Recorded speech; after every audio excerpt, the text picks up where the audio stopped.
নমস্কার। আমি মূলত পড়াশোনা সম্পর্কিত ভিডিওই বানাই। তবে এই ব্যাপারটি নিয়ে মুখ না খুললে আমার মনে হয় এই মুখটি দ্বিতীয়বার আপনাদের কাছে আর না আনাই উচিত।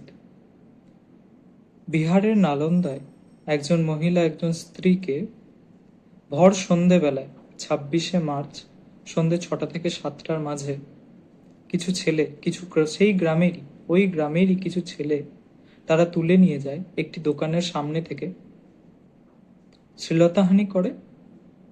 তারা মেয়েটির জামা কাপড় ছিঁড়ে দেয় এবং গ্যাং রেপ করার চেষ্টা করে। তারা ব্যাপারটি ভিডিও করে। ভাবুন তো,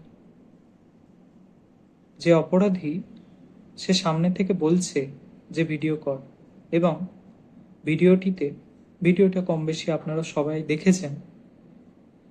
ভিডিওটিতে যেই আচরণ সে করেছে, তারা কি জানে না এর কতটা কঠোরতম শাস্তি হতে পারে?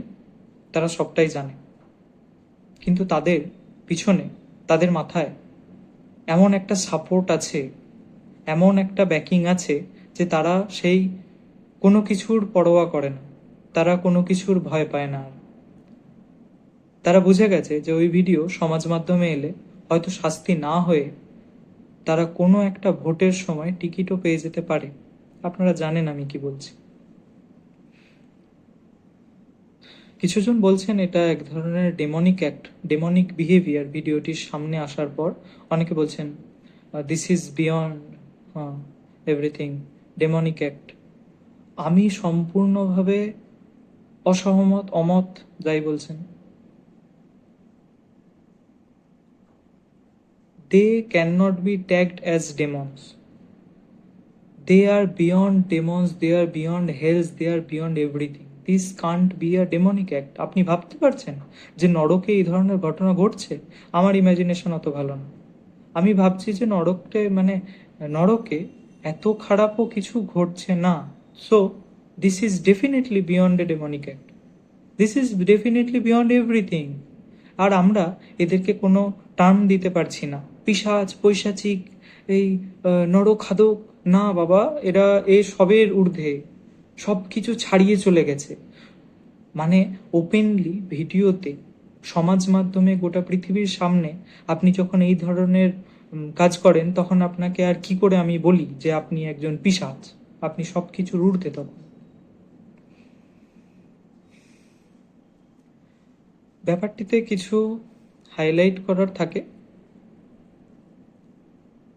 আমাদের একজন খুব পরিচিত মুখ, খুব পরিচিত একজন মহিলা, তিনি বলেছিলেন যে এই ড্রেসটি পরেছিল বলে, ওই ড্রেসটি পরে বলে, মেয়েরা এই ড্রেসটি পরে বলে। আচ্ছা, ভিডিওটি আপনার চোখেও গেছে, ভিডিওটি সবারই কম বেশি সবাই দেখেছে। কি মনে হচ্ছে, কি এমন পড়েছে যেটাতে ছেলেগুলি এত উত্তেজিত হয়ে পড়েছিল? কোনো বয়স তো আর রেঞ্জে নেই। আমাদের ভারতবর্ষে ছোট থেকে বড়, বয়স্ক সবার সাথে এই ধরনের পৈশাচিক ঘটনা ঘটে গেছে। তাহলে সবাই কি উত্তেজিত কিছু কাপড় পরেছিলেন? দেখবেন আপনার পাশে, আপনার আশেপাশের বিভিন্ন পুরুষ, মহিলা সবাই এটি বলে যে এই পড়েছে বলে, ওই পড়েছে বলে আজ মেয়েটার সাথে এই হয়েছে। না বাবা, আর সেসবের কিছু নেই, আর সেসব বলার কোনো জায়গা নেই। এরপরও যদি আপনি এটি মনে করেন, তাহলে আপনার নিজেকে কারেক্ট করা উচিত।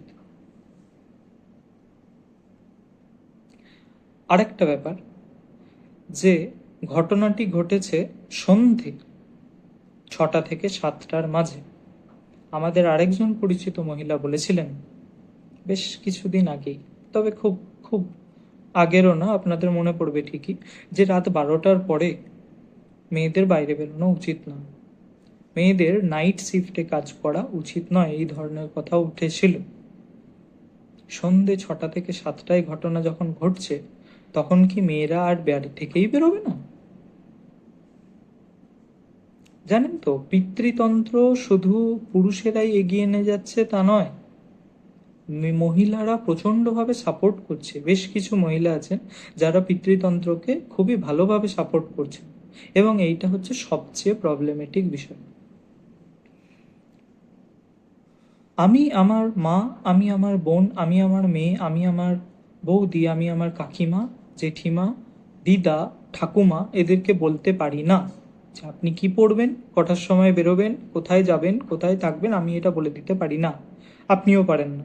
কারণ আমাকে বা আপনাকে বললে আপনি সেটা মানবেন না, আমিও মানবো না, ফলত তাদেরকেও বলে লাভ নেই। কেন বলবো? এটা আমাদের অধিকার নয়, তাদের অধিকার। তারা কি পড়বে, তারা কোথায় যাবে, তারা কখন বেরোবে। কিন্তু আমাদের ভারতবর্ষ খুব খারাপ জায়গায় আছে বলতে কষ্ট লাগে। এটাতে অনেকে বলতে পারে, অনেকে বলবেও আশা করছি, যে এত যখন তোর অসুবিধা হচ্ছে তখন পাকিস্তানে চলে যা বা বাংলাদেশে চলে যা বা যে কোনো নেবারিং কান্ট্রিজে চলে যা। যখনই কেউ ভারতবর্ষের ভালোর জন্য কিছু বলছে তখন অনেকে বলছে যে বাংলাদেশ চলে যা, পাকিস্তানে চলে যা। আমার মনে হয় বাবা তুই চলে যা, কারণ তুই গেলে তবেই ব্যাপারটা দাঁড়াবে। তুই গেলে আমার মনে হয় দেশের ক্ষয়ক্ষতিটা কম হবে। তুই দেশের পক্ষে খুব বেশি ক্ষতি কর, বুঝলি? সরকার, বিহারের সরকার, গভর্নমেন্ট, কেন্দ্রীয় সরকার, পুলিশ, সেনাবাহিনী, আইন কানুন, ওনারা কি করছেন কি করবেন আমি জানি না। তবে আমি একটা জিনিস সাজেস্ট করতে পারি, যে কম বেশি সবাইকেই তো ওই ভিডিওতে দেখা গেছে যারা অপরাধী, তাদেরকে আপনারা খুঁজে বের করুন এবং জনসমক্ষে একটা ভিডিও ক্যামেরা অন করে তাদের ওই বিশেষ অঙ্গটি, তাদের সবচাইতে প্রিয় অঙ্গটি কেটে দিন। কারণ ওই অঙ্গটি ওদের পিতৃতন্ত্রকে বারবার জাঙ্গিয়া থেকে লাফিয়ে লাফিয়ে বাইরে বের করার চেষ্টা করছে। ওই অঙ্গটির জন্যই ওরা বারবার উত্তেজিত হয়ে পড়ছে, অহেতুক উত্তেজিত হয়ে পড়ছে। ওই অঙ্গটি কেটে দিন এবং সেই ব্যাপারটি জনসমক্ষে করুন। তাহলে এই দেশের মানুষের কিছুটা আইন শৃঙ্খলার ওপর ভরসা জাগবে। জনসমক্ষে করুন এবং তারপর কিছুক্ষণ থাকতে দিন সেই অবস্থায়। ওরা যখন ওই মরণ যন্ত্রণায় ছটফট করবে তারপর ওদেরকে মারুন এবং গোটা জিনিসটা সামনে দেখান সবার সামনে। এতে আমার মন খুব তৃপ্ত হবে। এতে যদি আপনার মনে হয় যে আমার মনটি একটি পৈশাচিক মন, তাহলে আমি বলবো যে আপনার মনটিও পৈশাচিক হলে ভালোই হতো। ধন্যবাদ।